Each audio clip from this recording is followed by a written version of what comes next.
नमस्कार दोस्तों, मैं हूं डॉक्टर रामकुमार मिश्रा और भारत को एक आत्मनिर्भर भारत बनाने की इस ऐतिहासिक यात्रा में आपका एक बार फिर से स्वागत है।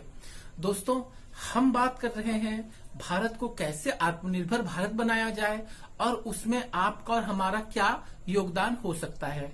जी हाँ दोस्तों, अभी तक हमने चर्चा की है भारत सरकार द्वारा 20 लाख करोड़ रुपए की जो आर्थिक सहायता है भारतीय अर्थव्यवस्था को रिवाइव करने के लिए। हमने उसमें एमएसएमईज की बात की, हमने बात की एमएसएमईज के लिए कौन कौन से लोन उपलब्ध हैं और हमने ये बात की कि एमएसएमईज किस तरीके से कोविड के से निपटने में एक कोरोना वॉरियर के रूप में सामने आ सकते हैं। इसी कड़ी में आगे बात करते हैं हम एक लोन योजना की, एक फाइनेंशियल स्कीम की जिसका नाम है स्टैंड अप इंडिया।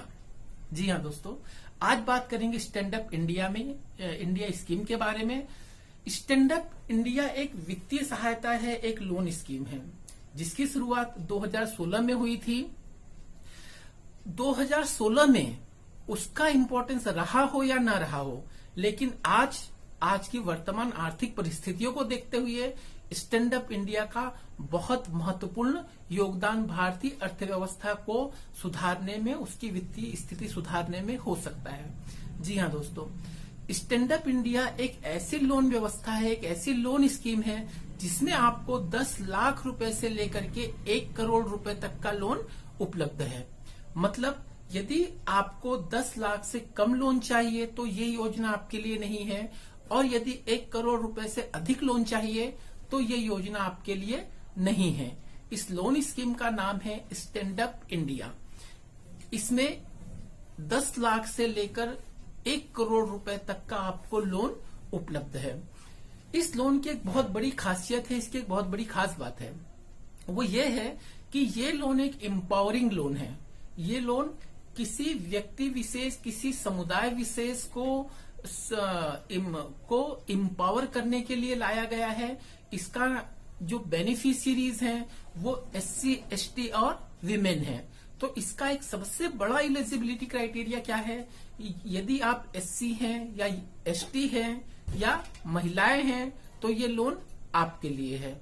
ये लोन महिला सशक्तिकरण में के लिए एक बहुत बड़ा इंस्ट्रूमेंट, एक बहुत बड़ा हथियार साबित हो सकता है, क्योंकि इस लोन में महिलाओं को सबसे अधिक प्राथमिकता दी गई है।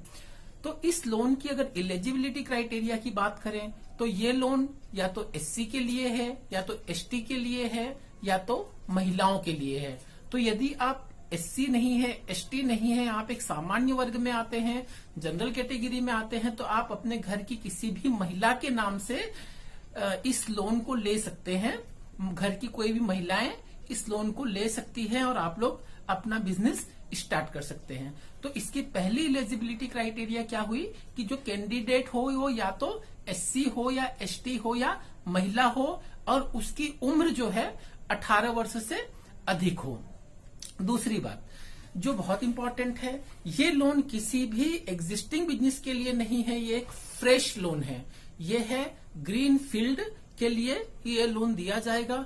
ग्रीन फील्ड का मतलब ये होता है कि जो लोन लेने वाला है, जो बेनिफिशियरी है, वो इस बिजनेस को पहली बार कर रहा है, ये पहली बार स्टार्ट कर रहा है। और इसमें यदि मान लीजिए आप कंपनी है या तो आप प्रोप्राइटर्स, यदि आप कंपनी है या आप पार्टनरशिप फर्म है जिसमें एक से अधिक लोग हैं, मतलब नॉन इंडिविजुअल हैं, तो नॉन इंडिविजुअल के लिए जो एलिजिबिलिटी क्राइटेरिया है कंपनी के लिए या पार्टनरशिप फर्म के लिए, वो एलिजिबिलिटी क्राइटेरिया ये है कि उसमें उस बिजनेस एंटिटी में जो एक नॉन इंडिविजुअल बिजनेस एंटिटी है उसमें 51% भागीदारी, 51% शेयर जो है वो या तो SC, ST के पास हो या तो महिलाओं के पास हो। तो बस इसकी यही 3-4 एलिजिबिलिटी क्राइटेरिया है। पहला SC हो, ST हो या महिला हो। दूसरी बात फ्रेश स्कीम हो, ग्रीन फील्ड हो, नया कारोबार आप शुरू करना चाहते हैं। तीसरी बात, यदि नॉन इंडिविजुअल लोन है तो उसमें 51% जो भागीदारी है, जो शेयर होल्डिंग है बिजनेस में, चाहे वो कंपनी हो, चाहे वो पार्टनरशिप फर्म हो, तो वो SC, ST या महिलाओं की होनी चाहिए। और एक और महत्वपूर्ण क्राइटेरिया है कि जो एप्लीकेंट है उसने किसी भी फाइनेंशियल लोन में कभी कोई डिफॉल्ट ना किया हो। अब बात करते हैं इस योजना के पर्पस की, इसका उद्देश्य क्या है, आप किस काम के लिए ये लोन ले सकते हैं। तो दोस्तों, आप या तो मैन्युफैक्चरिंग के लिए ये लोन ले सकते हैं, आप कोई छोटी मोटी इंडस्ट्री डाल सकते हैं, अच्छा खासा बिजनेस कर सकते हैं मैन्युफैक्चरिंग इंडस्ट्री डाल के, या आप सेवा क्षेत्र में सर्विस सेक्टर में यदि आप कुछ काम करना चाहें तो आप सर्विस सेक्टर के लिए ये लोन ले सकते हैं, या तो आप ट्रेडिंग के लिए ये लोन ले सकते हैं। यदि आप ट्रेडिंग का बिजनेस करना चाहते हैं और आप बाइंग और सेलिंग पे यदि आप अपना कमीशन आपका प्रॉफिट है तो वो कहलाता है ट्रेडिंग एक्टिविटी, तो आप ट्रेडिंग के लिए, सर्विस सेक्टर के लिए या मैन्युफैक्चरिंग सेक्टर के लिए आप ये लोन ले सकते हैं। अब लोन कितना मिलेगा, लोन का साइज क्या है, तो लोन आपको 75% आपको लोन मिलेगा, उसमें 25% आपको देना पड़ेगा। 75% लोन, पूरे प्रोजेक्ट कॉस्ट का 75% आपको बैंक देगा और 25% का जो मार्जिन है वो आपको देना पड़ेगा। किस टेन्योर के लिए ये लोन मिलेगा, ये लोन मिलेगा आपको 7 साल के लिए।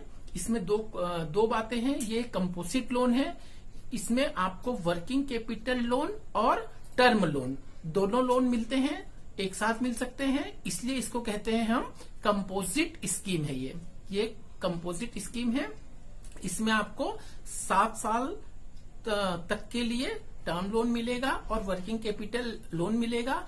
इसकी और भी खास बात यह है कि इसमें 10 लाख रुपए से यदि कम का कोई वर्किंग कैपिटल है तो उसके लिए आपको एक रुपे डेबिट कार्ड भी दिया जाता है, जो इस योजना की बहुत ही खूबसूरत बात है कि जो डेबिट कार्ड, आपको एक रुपे डेबिट कार्ड मिलेगा, वो आपको बहुत फ्लेक्सिबिलिटी देता है, आपको रॉ मटेरियल परचेज करने के लिए, आपको छोटे मोटे पेमेंट करने के लिए। तो इस तरीके से इस लोन को आप ले सकते हैं, बहुत आसानी से ले सकते हैं। इसके लिए क्या करना पड़ेगा, इस लोन को अवेल करने के लिए आपको दो तीन तरीके हैं इसके।